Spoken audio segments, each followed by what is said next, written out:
Welcome to Season 3 of Playing Around Wisconsin. By now, returning viewers know the goal, to play every single public golf course in the state of Wisconsin and share it with you. For those of you new to the channel, welcome to the journey. There will be lows, highs, great people, and most importantly, great golf courses. So sit back, relax, and enjoy this next stop as we play around Wisconsin. Hello again, everybody. Welcome to another edition of Playing Around Wisconsin. I got my good friends Danny, Adam, and John. We are at Lake Mills Golf Club in lovely Lake Mills, Wisconsin, home of the Elcats, a ferocious mythical creature named after the 12th letter of the alphabet. I just winked. You can't tell I'm wearing sunglasses. We're going to play a shamble today. It's kind of early on a Sunday for the boys, but it's going to be a fun, fantastic round of golf. And won't it, Danny? Absolutely. A beautiful day out here. It's going to be great. So convinced. All right, let's have some fun. All joking aside, the town of Lake Mills, Wisconsin is absolutely beautiful. If you've ever been there, which I'm assuming many of you viewing this channel have been there or at least heard of the town, it's fantastic. Just a great, great place. Quintessential Wisconsin town. So not to be outdone by its wineries and breweries, we have actually a pretty difficult golf course. Measures 6,700 yards from the back tees, which are, well, way too long for me. 6,200 yards, give or take, from the white tees, and gets shorter from there. So as mentioned, we were playing a shamble. If you're not familiar with a shamble, it's a unique format of play in which you play with a partner, tee off, and then choose the best tee shot to play your individual ball from. Gotta sit. Smoke it. As the person who cuts all these videos together, does all the editing, and does all this hopefully award-winning voiceover work, a shamble creates a bit of a challenging situation putting the entire video together. Lots of swings to record, lots of swings to edit, lots of swings to put together. So, video's on a little bit longer side of things, but due to format, 18 holes of play, and a lot of swings amongst everybody, we did not light the course up at all. Well, here we are. So as we finish up the first hole with that shamble format, Danny, myself, John, and Adam all teed off, chose the best tee shot of the two, and Danny finished up with a par, giving us the hole victory. It was a match play format as well, for those of you who are really interested in this format. So going off to the second hole with a one-stroke lead, or a one-hole lead, Danny and I had the advantage. On the second tee, the 363-yard par 4, which plays uphill to a blind green, none of us hit particularly good tee shots. Danny popped his up, I sliced mine into the woods on the right, John hooked his into the woods on the left, and Adam barely got through the tree that sits just up ahead of the tee box. Short story long, long story short, all of us made this hole a lot longer than it initially plays. Again, 363 yards from the white tees up the hill definitely plays a lot longer than that regardless. To a really small green that is perched up, I mean, my goodness, this is a lot tougher of a hole than you might even think about initially playing. The fifth handicap hole on the course, it does give it respect as being one of the tougher ones on the course. One of the more challenging aspects of Lake Mills Golf Club is the simple variety of holes that you get, as well as the greens. The greens vary in size, going from considerably large to particularly small. But one thing about the greens, whether they're big or small, they have a ton of slope on them, and they were pretty tough for all four of us to read. It was their first time playing the course and my only second time playing it. The third hole is a pretty significant dogleg left, in which I would strongly suggest, if you have enough club, to try to cut the bunker on the left. Makes it a lot shorter of a hole. But no matter where you're coming in from with your second shot or approach shot, it's going to be an uphill swing. I hit one of the best struck 3-woods in a long time to cut the dogleg left, and which gave Danny and I about 100 yards up the slope to the cup. Danny knocked one tight, about 7 inches away from the cup for a tap-in birdie, giving us the hole victory. I was pretty proud of my second shot, but it wound up spinning all the way back to the front right of the green, and as you can see with John and my putt, it is a significant left to right slope going up a hill, so play your second shot to the left if you want to be safe on the third hole. Par 3 here, first of the entire course, going over some water to a really thin green, going from front to back. Watching these third shots from John and Adam, you see here with Danny's putt, who we both he and I watched their approach shots coming from the left side of the green, land short and run all the way through. So it's an incredibly delicate putt going from left to right or right to left.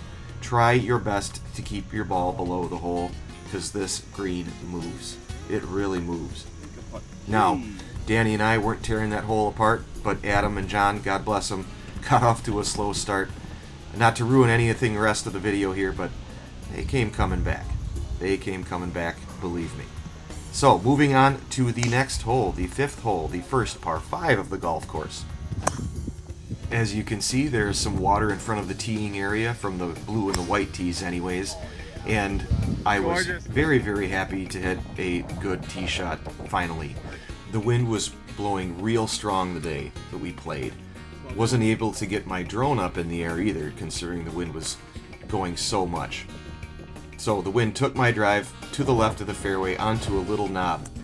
Left us about 210 yards to the green, and neither Danny nor I were able to do much with that second shot. The ball was a bit above my feet, got the heel of my club locked in the ground, pulled my 5-iron way, way left, really ruining a good opportunity to really put the pressure on John and Adam in our match play event.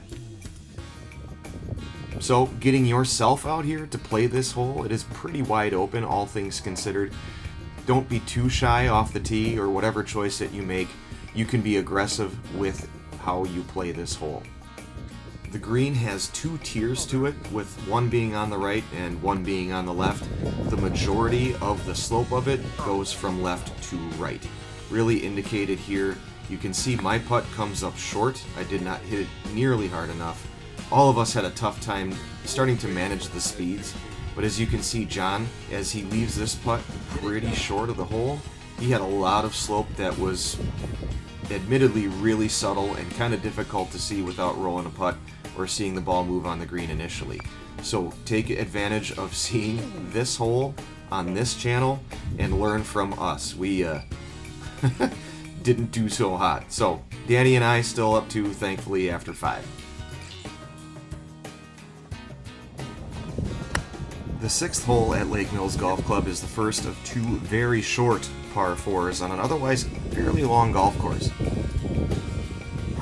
Only 294 yards from the back tees, this hole is pretty straight, and the American flag that you can see in the backyard of one of the homes on the right side of the hole I think is a pretty darn good target line if you're not going to be going for the green. Because if you do go for the green, just keep in mind, and you can see here from these angles on Danny and my approach shot and us up by the green, the course boundary starts a lot further away from this hole on the tee box and gets a lot closer to it as you reach the green. So your landing zone, whether it's off the tee or a second shot, approach shot, gets kind of narrow, a little bit worrisome, especially if you don't want to lose a ball into somebody's backyard. None of us did really anything good on this hole. Really kind of frustrating knowing that this hole, again at 294 yards from the back tees, 289 from the white, and of course shorter going in from there on the golds and reds, we did not tear this hole apart. In fact, it tore us apart. So as we finished this hole, thankfully Danny rolled that putt in. We left this hole still 2 up over Adam and John. So, goodness gracious, thankfully seeing a couple of putts roll in gets us off of this and a fresh start on the next hole. After a short trip through the neighborhood, we reach the 7th hole, an uphill par 3 that measures 157 yards from the white tees where we were playing. Tough hole up the slope, can't quite see a lot of the landing surface, and there are bunkers protecting on the right and left sides. Much like all of the holes out here, we have a lot of slope on this green, going from back to front in particular. And if you've played Portage Country Club before, I know I have a few times, it reminds me a little bit of their 10th hole with just how much slope there is from back to front. My tee shot wound up in one of the bunkers closer to the green, but elected to go with Danny's shot just to not mess with the sand. Sometimes it's understandable, sometimes not, but we did not give ourselves a great opportunity to get up and down for par from basically anywhere. This is a lot tougher of a hole when you miss the green, which is a surprising thing to know or find out watching the Golf Channel on YouTube. Hit the greens, the game gets a lot easier, particularly on this hole as well. So, up 2 still, moving on to the 8th hole. The second of 2 incredibly short par 4s. You can see quickly on the map that this one has an extremely sharp dogleg left and absolutely no need to hit anything over about 175 or 180 yards off the tee. Yep. Adam and John put themselves in absolutely perfect shape, and I'm going to go silent as you watch this.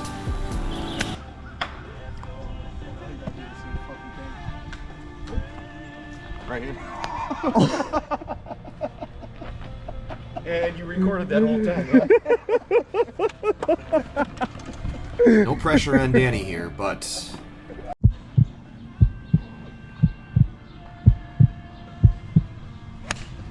Get through, get through, get through.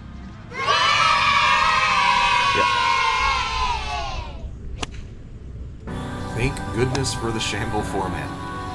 My prior time playing this hole, Danny and I would have had a tough time getting through our second shot there. With all those trees in between that part of the fairway and the green, that second shot a few years ago would have been a lot tougher than what we had. So, thankfully, I got myself onto the green with my second shot.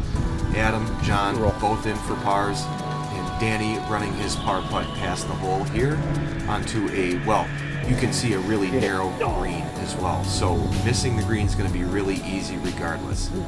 Missing my birdie putt keeps us at up 2 after the 8th hole, mercifully coming away unscathed after that pretty unfortunate tee shot. Hitting a really well-struck 8-iron, just a little too far left, nicking a tree branch. Well, you saw what happened. So, going on to the 9th hole. At 514 yards, it's on the longer side of things, and a tee shot on the left side of the fairway, or biased to the left, will help shorten this hole quite a bit. Missing left, you have more opportunities to score and stay alive than missing on the right. So keep that in mind as you take an 8-point off the tee box.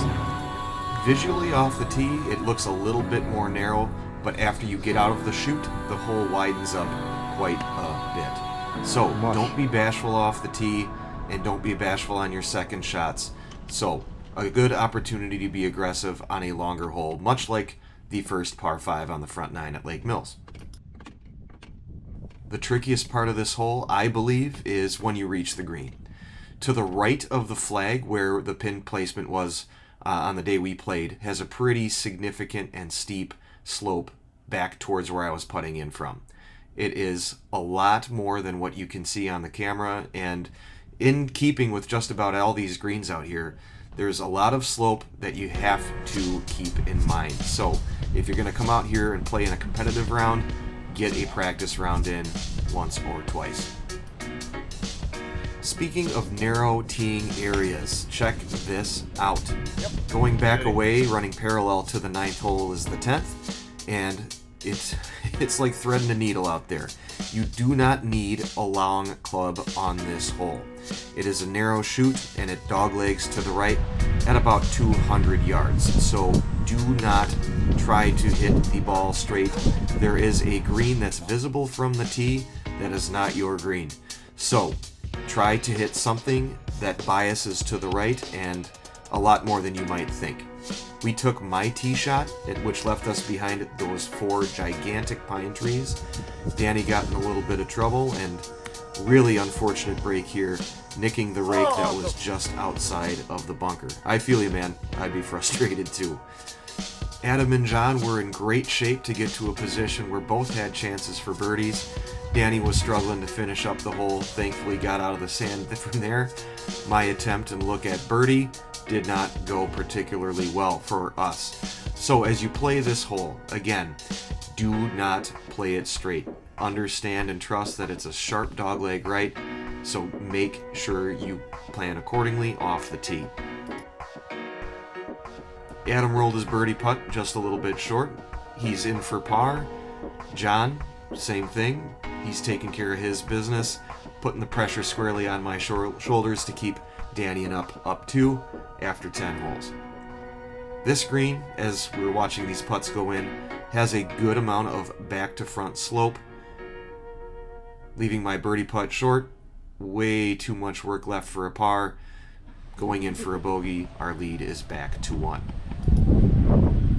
The 11th hole, the third par 5 at Lake Mills, is a lot different than the first 2 par 5s, being pretty straight, wide open, and, well, you can be pretty aggressive. This hole has a sharp dogleg left that is boundaried by some houses that come really close. So if you're being brave and want to try to hit a driver over the house to cut the dogleg, by all means, go nuts, but be prepared to have to talk to some grumpy homeowners if you make a mistake or two. Just go. This hole, regardless of how you try to play it off the tee, is going to likely be a 3-shot hole. Well, again, no matter what.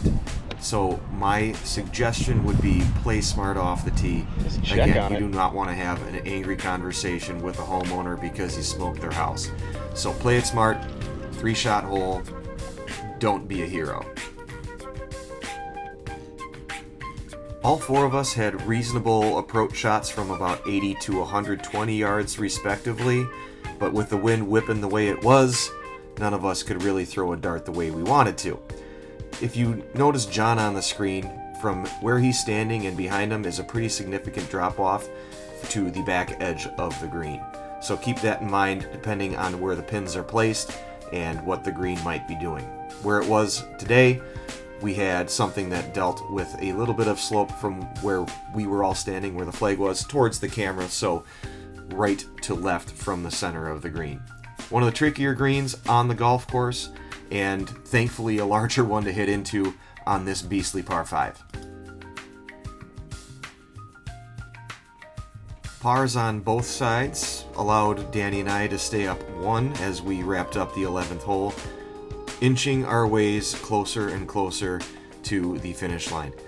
At this point in time, I can say that all 4 of us were getting a little bit tired, with those 3 guys having a lot of fun the night before, and my trip down to Lake Mills from La Crosse that morning. Man, we were struggling a little bit.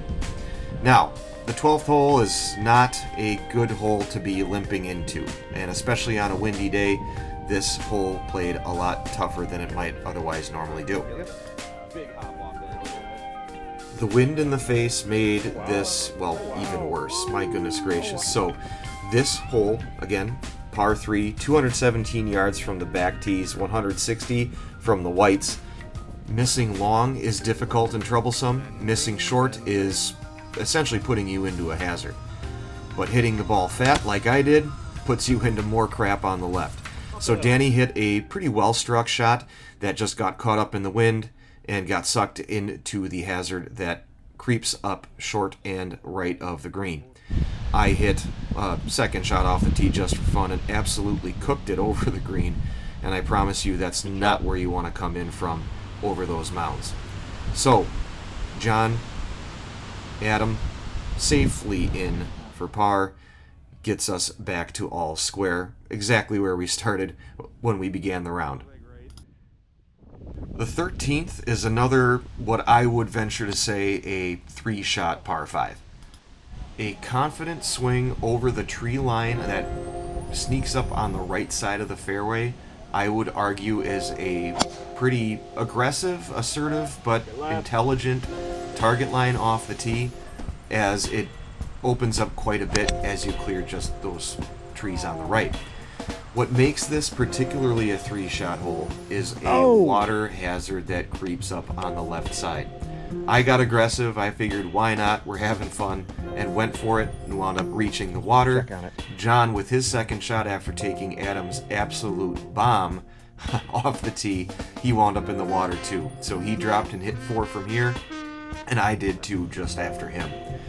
So a very difficult green to reach and land on in 2, but if you're feeling froggy, might as well give it a shot. So overall, I would say, again, a 3-shot par 5, and not terribly difficult if you're intelligent with how you handle your approach shots. Don't try to place the ball too far on the left. Don't be afraid of missing on the right too much, just because it's all course boundary on the left, which is a lot worse of a spot to be in than having to punch out of something on the right side of the hole. Good guys still up 1 as we reach the 14th. No more par 5s left to try to attack at Lake Mills. This hole is a soft dogleg right, in which all of us had essentially blind tee shots too. A miss right is a better miss than a miss left, with more course boundary to deal with. Adam, John, much better situation than Danny and I, putting the pressure on us in our match here.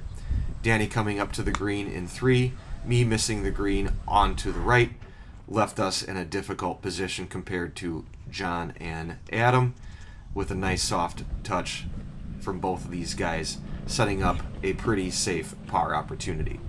You can see from those angles too, another green that slopes from back to front, and how my ball rolled out there. You can see just what that slope is doing. Great putt, Adam. Nice par. John rolls in another great putt for a fantastic 4. More pressure on us to scramble.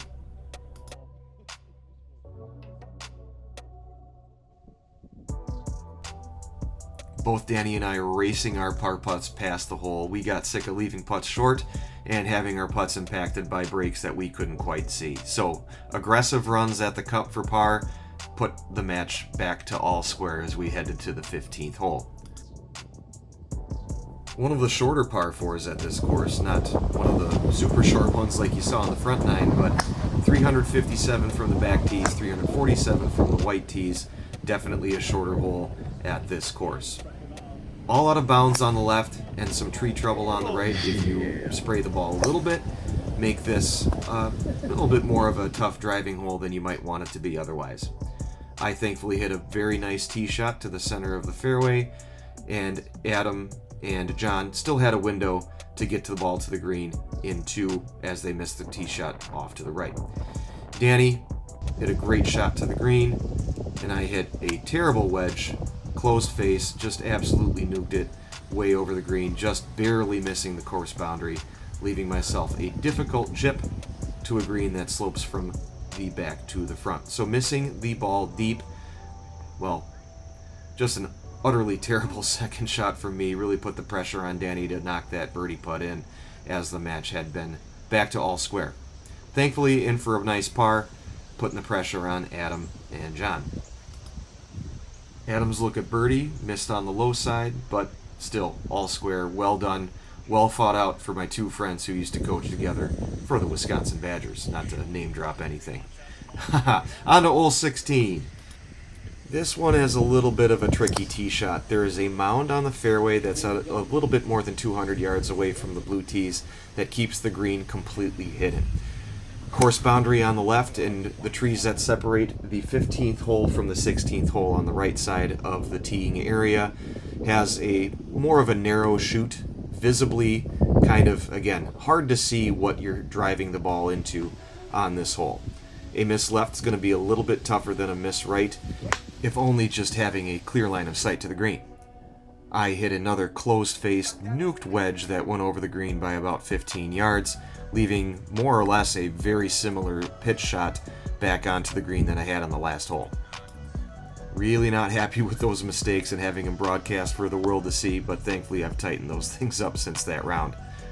Adam absolutely crushed that putt past the hole. Didn't see that breaking away from the cup from where he was standing. Danny leaving his birdie putt, well, way through the hole.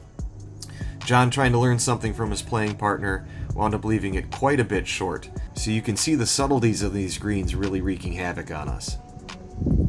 leave it to Danny here to absolutely hit a huge putt for par, helping us out as playing partners, putting the pressure on Adam, who just missed his par putt, therefore putting the pressure on his partner, John, who just missed his par putt on the right. I went in for mine just for the sake of having some fun, but thanks, Danny, for putting us back up one as we headed to the 17th hole. They did not look like unaggressive birds, to say that much. Another par 3 that plays up a small slope at Lake Mills. We had about 151 yards to deal with and 20 to 25 mile an hour winds that were present all day. Still messing with us, still really difficult to manage and handle. John put himself on the back edge of the green. Danny missed short and right. I went deep and left. Surprise, surprise, knowing how a lot of my short irons had gone recently up to that point. So we elected to go with Danny's just simply so we did not have to mess with the green going from back to front. I had essentially a pretty significant side hill lie to deal with. So this was a smart play, trying to go up the slope as best as we can. Didn't do a great job of it. Put a little bit more pressure on us than we needed to as these guys got themselves safely in for par from the back edge of the green. Another nice par 3 for those guys, making it tough for us. My par putt, not so good. Danny's par putt, Well done, clutch. Danny. Well done, buddy. Taking a one-hole lead onto the 18th hole filled us with a good amount of confidence. A miss left on this hole is going to put you in a really difficult position with out of bounds coming into play and a couple of tall trees that you have to navigate like John and Adam did here. Our tee shot that we selected, which was Danny's, missed a little bit to the right. Thankfully didn't have to mess with these trees. Got ourselves in a situation to put the finishing touches on our match play shamble. This dogleg right plays into a green that is nestled underneath the pro shop, the clubhouse, and the restaurant at Lake Mills, and it creates a really cool finishing hole experience, especially with this angle that I was able to set the camera up at. Any sort of approach shot on this hole, I would strongly recommend playing to the center or the left side of the green, particularly because the green slopes primarily from right to left, and there's a little bit of trouble on the right as you hit that approach shot. Happy to get that victory after a well fought out round. I think all of us are happy for that round to be finished. But before we go, I do want to mention too, on behalf of Adam and Danny, follow along with Missouri Western State and UW Eau Claire men's basketball teams this winter as these guys are going into their second and first seasons with the programs respectively. But most importantly, get out to Lake Mills Golf Club and see this place for yourself. Give yourself a challenge like we did, and you know what? You might find yourself celebrating a great shot or two just like we did.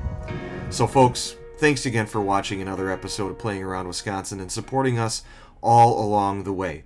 Don't forget to like, subscribe, and follow us, and check us out on social media. We'll see you next time.